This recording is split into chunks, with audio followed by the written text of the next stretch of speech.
Hey guys welcome back to my channel. So ಇವತ್ತಿನ 3 ಪ್ರೋಮೋಗಳು ಇವಾಗ already release ಮಾಡಿದ್ದಾರೆ. So ಇವತ್ತಿನ ಪ್ರೋಮೋದಲ್ಲಿ ಇರುವಂಥದ್ದು ನಿನ್ನೆ ಎಪಿಸೋಡಲ್ಲಿ ವೈಲ್ಡ್ ಕಾರ್ಡ್ ಎಂಟ್ರಿ ಆಗುತ್ತೆ. ಸೊ ಸ್ಟೇಜ್ ಮೇಲೆ ಸುದೀಪ್ ಸರ್ ಕರೆದು ಎಲ್ಲ ಮಾತಾಡಿದ್ದಾರೆ. ಆದರೆ ಅವರು ಮನೆ ಒಳಗಡೆ ಇನ್ನೂ ಹೋಗಿರೋದು ತೋರಿಸಿರಲಿಲ್ಲ. ಸೊ ಇವತ್ತಿನ ಎಪಿಸೋಡಲ್ಲಿ ಅದನ್ನ ತೋರಿಸ್ತಿದ್ದಾರೆ. ಯಾವತ್ತಿನ ದಿನ ಶೂಟ್ ಆಗಿದೆ ಆ ದಿನ ಕಳಿಸಿಲ್ಲ ಇವ್ರನ್ನ. ನೆಕ್ಸ್ಟ್ ಡೇ ಮಾರ್ನಿಂಗ್ಗೆ ಕಳಿಸಿರೋವಂಥದ್ದು 3 ಜನ ವೈಲ್ಡ್ ಕಾರ್ಡ್ ಎಂಟ್ರಿನೂ ಕಳಿಸಿದ್ದಾರೆ. ಬಟ್ ಒಬ್ಬೊಬ್ಬರಾಗಿ ಕಳಿಸಿರೋದು. ಫಸ್ಟ್ ಹೋಗಿರೋದು ರಾಘು ಅವರು. ಸೊ ರಾಘು ಅವ್ರು ನಮ್ಮೆಲ್ಲರಿಗೂ ಗೊತ್ತಿರೋ ಹಾಗೆ ಕ್ವಾಟ್ಲೆ ಕಿಚನಲ್ಲಿ ವಿನ್ನರ್ ಆಗಿದ್ರು. ಸೊ ಇವಾಗ ಅವರು ಬಿಗ್ ಬಾಸ್ ಮನೆಗೆ ಬಂದಿದ್ದಾರೆ. ಸೊ ರಾಘು ಅವರ ಕ್ಯಾರೆಕ್ಟರ್ ತುಂಬಾ ಸ್ಟ್ರಾಂಗ್ ಇದೆ. ತುಂಬಾ ಅವರು ಮೆಂಟಲಿ ಆಗಿರಲಿ ಫಿಸಿಕಲಿ ಆಗಿರಲಿ ಸ್ಟ್ರಾಂಗ್ ಇದ್ದಾರೆ ಅಂತ ನಂಗೆ ಅನಿಸುತ್ತೆ. ಬಿಕಾಸ್ ಅವರು ಕ್ವಾಟ್ಲೆ ಕಿಚನಲ್ಲಿ ಕೂಡ ಹಾಗೆ ಇದ್ದರು. ಮತ್ತು ಮಲ್ಟಿ ಟ್ಯಾಲೆಂಟೆಡ್ ಕೂಡ. ಸಾಕಷ್ಟು ಮೆಡಲ್ಸ್ನ ಗೆದ್ದಿದ್ದಾರೆ. ಊಟದ ವಿಚಾರ ಅಂತ ಬಂದಾಗ ತುಂಬ ಚೆನ್ನಾಗಿ ಅಡುಗೆ ಮಾಡ್ತಾರೆ. ಸೊ ಐ ಗೆಸ್ ಆಟನೂ ಅವರು ಹಾಗೆ ಅಷ್ಟೇ ಚೆನ್ನಾಗಿ ಆಡ್ತಾರೆ ಅಂತ. ಅವ್ರು ನೆನ್ನೆ ಮಾತಾಡಿದ ರೀತಿ ನೋಡಿದ್ರು ಕೂಡ ಅಷ್ಟೇ ಅವರು ತುಂಬಾ ಚೆನ್ನಾಗಿ ಪ್ರಿಪೇರ್ ಆಗಿದ್ದಾರೆ ಬಿಗ್ ಬಾಸ್ಗೆ. ಮತ್ತು ಎಲ್ಲ ಕಂಟೆಸ್ಟೆಂಟ್ಸ್ ಬಗ್ಗೆಯೂ ಚೆನ್ನಾಗಿ ತಿಳ್ಕೊಂಡು ಬಂದಿದ್ದಾರೆ ಅಂತ ಅನಿಸುತ್ತೆ. ಸೊ ಇವತ್ತು ಹೋದ ತಕ್ಷಣ ಪ್ರೋಮೋ ಅಲ್ಲಿ ತೋರಿಸಿರೋ ಪ್ರಕಾರ ಸ್ಟಾರ್ಟಿಂಗ್ ಬಂದು ಅವರೇ ಎಲ್ಲರನ್ನೂ ಬಂದು ಎಪ್ಸೋ ಥರ ಒಂದು ಸ್ಪೀಕರ್ನ ತೊಗೊಂಡ್ಬಂದಿದ್ದಾರೆ.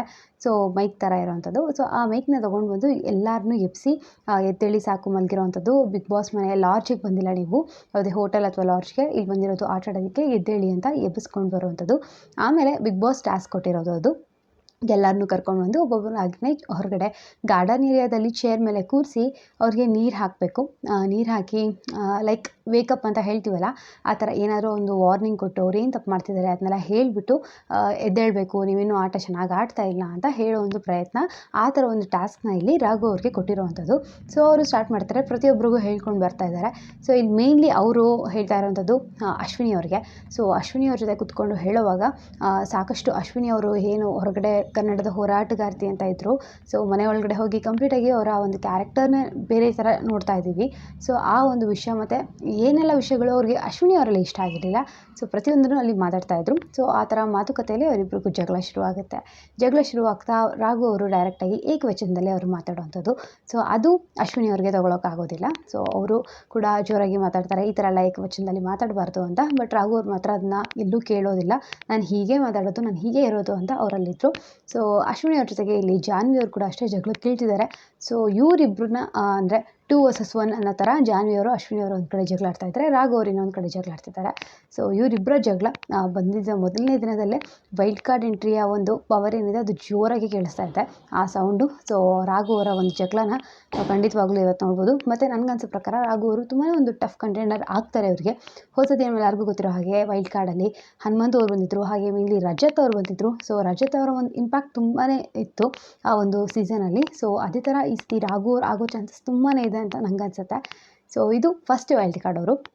ಸೆಕೆಂಡ್ ಪ್ರೊಮೋ ಬಂದು second wild card contestant. So ಅದೇ ರಿಷಾ ಅವರು. ಸೊ ರಿಷಾ ಅವರು ಕೂಡ ಅಷ್ಟೇ, ಅವರು ತುಂಬಾ ಚೆನ್ನಾಗಿ ಬಿಗ್ ಬಾಸ್ನ ನೋಡಿದ್ದಾರೆ. ಬಟ್ ಏನು ಅಂತಂದರೆ ಅವರು ಸಾಕಷ್ಟು ಹೇಳ್ಬಿಟ್ಟಿದ್ದಾರೆ ಇವಾಗ ಆಲ್ರೆಡಿ. ಒಳಗಡೆ ಅದೇ ಥರ ಆಟ ಆಡ್ತಾರಾ ಅಥವಾ ಸೈಲೆಂಟ್ ಆಗಿಬಿಡ್ತಾರಾ ಅನ್ನೋದು ಕೂಡ ನಾವು ನೋಡಬೇಕು. ಬಿಕಾಸ್ ಇದೇ ಥರ ಲಾಸ್ಟ್ ಸೀಸನ್ ಕೂಡ ಒಬ್ಬರು ಬಂದಿದ್ದರು, ಶೋಭಾ ಶೆಟ್ಟಿ ಅವರು. ತುಂಬಾ ಚೆನ್ನಾಗಿ ತೆಲುಗು ಬಿಗ್ ಬಾಸಲ್ಲಿ ಅವ್ರು ಆಡಿದರು. ಬಟ್ ಕನ್ನಡ ಬಿಗ್ ಬಾಸಲ್ಲಿ ಅವ್ರಿಗೆ ಅವ್ರ ಕ್ಯಾರೆಕ್ಟರ್ನ ತೋರಿಸ್ಕೊಳ್ಳೋಕ್ಕೆ ಅಷ್ಟು ಆಗಲೇ ಇಲ್ಲ. ಹೊರಗಡೆ ಇದ್ದಾಗ ಅವ್ರು ಚೆನ್ನಾಗಿ ಮಾತಾಡಿದ್ರು. ಬಟ್ ಒಳಗಡೆ ಹೋದ್ಮೇಲೆ ಕೇವಲ ಒಂದು 2-3 ದಿನಗಳು ಮಾತ್ರ ಅವ್ರು ಹಾಕಿದ್ದು, ಆಮೇಲೆ ಸೈಲೆಂಟ್ ಆಗಿಬಿಟ್ರು. ಸೊ ಆ ಥರ ಆದರೆ ವೈಲ್ಡ್ ಕಾರ್ಡ್ ಪವರ್ ಚೆನ್ನಾಗಿರೋದಿಲ್ಲ. ಬಟ್ ನೋಡೋಣ ರಿಷಾ ಅವ್ರು ಹೇಗೆ ಆಡ್ತಾರೆ ಅಂತ. ಅವರು ಅಷ್ಟೇ ಪ್ರತಿಯೊಬ್ಬರ ಮೇಲೆ ಪ್ರತಿಯೊಬ್ಬರ ಕ್ಯಾರೆಕ್ಟರ್ ಏನಿದೆ, ಜನ ಯಾರನ್ನ ಇಷ್ಟಪಡ್ತಿದ್ದಾರೆ ಯಾರು ಇಷ್ಟಪಡ್ತಿಲ್ಲ ಅಂತೆಲ್ಲ ಸಂಪೂರ್ಣವಾಗಿ ಅವ್ರು ತಿಳ್ಕೊಂಡೇ ಹೋಗಿರೋವಂಥದ್ದು. ಸೊ ಅವ್ರಿಗೂ ಅಶ್ವಿನಿ ಅವ್ರಿಗೂ ಎಲ್ಲರಿಗೂ ಇಲ್ಲಿ ಮತ್ತೆ ಜಗಳ ಸ್ಟಾರ್ಟ್ ಆಗುತ್ತೆ. ಸೊ ಇಲ್ಲಿ ಇನ್ನೊಂದು ಥರ ಒಂದು ಟಾಸ್ಕ್ ಕೊಟ್ಟಿದ್ದಾರೆ ಬಿಗ್ ಬಾಸ್. ಸೊ ಅದೇ ಗಾರ್ಡನ್ ಏರಿಯಾದಲ್ಲಿನೇ ಪ್ರತಿಯೊಬ್ಬರದ್ದು ಹೆಸರಲ್ಲಿ ಒಂದೊಂದು ಡಬ್ಬ ಇಟ್ಟಿದ್ದಾರೆ. ಸೊ ಅವರ ಬಗ್ಗೆ ಹೇಳಿಬಿಟ್ಟು ಅವ್ರನ್ನ ಆ ಡಬ್ಬನ ಬೀಳಿಸ್ಬೇಕು, ಅದನ್ನ ಕೆಡುವ ಥರ. ಸೊ ಆ ಥರ ಕೊಟ್ಟಿರುವಂಥದ್ದು. ಸೊ ಪ್ರತಿಯೊಬ್ಬ ಕ್ಯಾರೆಕ್ಟರ್ ಬಗ್ಗೆನೂ ಇಲ್ಲಿ ಹೇಳ್ತಾ ರಿಷಾ ಅವರು ಮಾತಾಡ್ತಿರುವಂಥದ್ದು. ಸೊ ಅದೇ ಟೈಮಲ್ಲಿ ಮತ್ತೆ ಅವ್ರಿಗೆ ಅಲ್ಲಿರೋ ಕಂಟೆಸ್ಟೆಂಟ್ಸ್ ಜೊತೆಗೆ ಜಗಳ ಆಗುತ್ತೆ. ಸೊ ಇದು second promo. So third promo ಬಂದುಬಿಟ್ಟು ಸೂರಜ್ ಅವ್ರು ಹೋಗಿರೋದು. ಸೊ ಸೂರಜ್ ಅವರು ನಮ್ಮೆಲ್ಲರಿಗೂ ಗೊತ್ತಿರೋ ಹಾಗೆ ಅವರೊಬ್ಬ ಬಾಡಿ ಬಿಲ್ಡರ್ ಮತ್ತು ಗ್ಲಾಮರಸ್ ಆ ಥರ ಒಂದು ಕ್ಯಾಟಗರಿಯಿಂದ ಅವ್ರು ಹೋಗಿರುವಂಥದ್ದು. ಸೊ ಸೂರಜ್ ಅವರು ಒಂದು ಸ್ವಲ್ಪ ಬೇರೆ ರೀತಿ ಅವರು ಎಂಟ್ರಿ ಕೊಡುವಂಥದ್ದು. ಇವರಿಬ್ಬರು ಕೂಡ ಸ್ವಲ್ಪ ಸ್ಟ್ರಾಂಗಾಗಿ ರಗಡಾಗಿ ಎಂಟ್ರಿ ಕೊಟ್ಟರು. ಬಟ್ ಅವ್ರನ್ನ ಸ್ವಲ್ಪ ಸಾಫ್ಟಾಗಿ ಕೊಟ್ಟಿದ್ದಾರೆ. ಏನು ಅಂತಂದರೆ ಸ್ವಿಮ್ಮಿಂಗ್ ಪೂಲ್ ಏರಿಯಾದಲ್ಲಿ ಫುಲ್ ಡೆಕೋರೇಷನ್ ಮಾಡಿದ್ದಾರೆ ಸ್ವಿಮ್ಮಿಂಗ್ ಪೂಲ್ ಏರಿಯಾನ. ಸೊ ಅದರೊಳಗಿಂದ ಅವ್ರು ಬರೋವಂಥದ್ದು, ಅಲ್ಲಿರ್ತಾರೆ ಅವರು. ಆಮೇಲೆ ಬ್ಲೈಂಡ್ಸ್ ಎಲ್ಲ ಅಪ್ಪ ಆದಮೇಲೆ ಎಲ್ಲ ಕಂಟೆಸ್ಟೆಂಟ್ಸು ಬಂದು ನೋಡಿದಾಗ ಸೂರಜ್ ಅವರು ಸಿಗ್ತಾರೆ. ಸೊ ಸೂರಜ್ ಅವ್ರಿಗೆ ಒಂದು ಟಾಸ್ಕ್ ಕೊಟ್ಟಿರೋದು ಏನು ಅಂತ ಅಂದರೆ, ಆ ಮನೆಯಲ್ಲಿ ತುಂಬ ಚೆನ್ನಾಗಿರುವಂಥ ಹುಡುಗಿಗೆ ಯಾರು ಅವ್ರಿಗೆ ತುಂಬ ಇಷ್ಟ ಆಗ್ತಾರೆ, ಬ್ಯೂಟಿಫುಲ್ ಆಗಿದ್ದಾರೆ ಅಂತ ಅನ್ನಿಸ್ತಾರೆ. ಸೊ ಅವ್ರಿಗೆ ಹೋಗ್ಬಿಟ್ಟು ಒಂದು ರೋಸ್ ಕೊಡಬೇಕು ಅಂತ ಇಲ್ಲಿ ಬಿಗ್ ಬಾಸ್ ಹೇಳಿದ್ದು. ಸೊ ಅವರು ಹಾಗೆ ಮಾತಾಡ್ಕೊಂಡು ಹೋಗಿ ಕೊಟ್ಟಿರೋದು ರಾಶಿಕಾ ಅವರಿಗೆ. ಸೊ ಒಂದು ಸ್ವಲ್ಪ ಅವ್ರದ್ದು ಸಾಫ್ಟ್ ಆ್ಯಂಡ್ ಸ್ಪೋಕನ್ ಆ ಥರ ಕ್ಯಾರೆಕ್ಟರಲ್ಲೇ ಇದ್ದಿತ್ತು ಪ್ರೋಮೋ ಎಲ್ಲ. ಬಟ್ ಇವರಿಬ್ರದ್ದು ಮಾತ್ರ ತುಂಬ ಸ್ಟ್ರಾಂಗ್ ಆಗಿದೆ, ತುಂಬ ಇಂಪ್ಯಾಕ್ಟ್ಫುಲ್ ಆಗಿತ್ತು.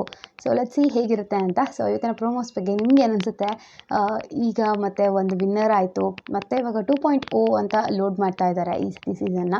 ಸೊ ಇವಾಗ ಅಟ್ಲೀಸ್ಟ್ ಏನು ಮತ್ತೆ ಸೆಕೆಂಡ್ ಲಾಂಚ್ ಥರ ಆಗಿದೆ. ಇವಾಗ ಇನ್ನೂ ಚೆನ್ನಾಗಿ ಎಂಟರ್ಟೈನ್ಮೆಂಟ್ ಇರಲಿ. ನಿಜವಾಗ್ಲೂ ಫಸ್ಟ್ ಈ ಒಂದೇನು 20 ಡೇಸ್ ಅವ್ರು ಮಾಡಿದ್ರು, ಸೀರಿಯಸ್ಲಿ ನನಗೆ ಅಷ್ಟು ಇಂಟ್ರೆಸ್ಟಿಂಗೇ ಇರಲಿಲ್ಲ. ಇನ್ನೊಂದು ಸ್ವಲ್ಪ ಇಂಟ್ರೆಸ್ಟಿಂಗ್ ಕ್ಯಾರೆಕ್ಟರ್ಸ್ ಬೇಕು ಅಂತಲೇ ಇದ್ದಿದ್ದು. ನೋಡೋಣ ಇವಾಗ ಮತ್ತೆ ಒಂದು 3 ಜನ ತಂದಿದ್ದಾರೆ, ಹೇಗಿರುತ್ತೆ ಏನು ಅಂತ. ಸೊ ಇದಾಗಿತ್ತು ಇದನ್ನು ಪ್ರೊಮೋ ರಿವ್ಯೂ. ಸೊ ನೆಕ್ಸ್ಟ್ ವೀಡಿಯೋದಲ್ಲಿ ಸಿಗ್ತೀನಿ. ಅಲ್ಲಿ ತನಕ ಟೇಕ್ ಕೇರ್, ಬಾಯ್.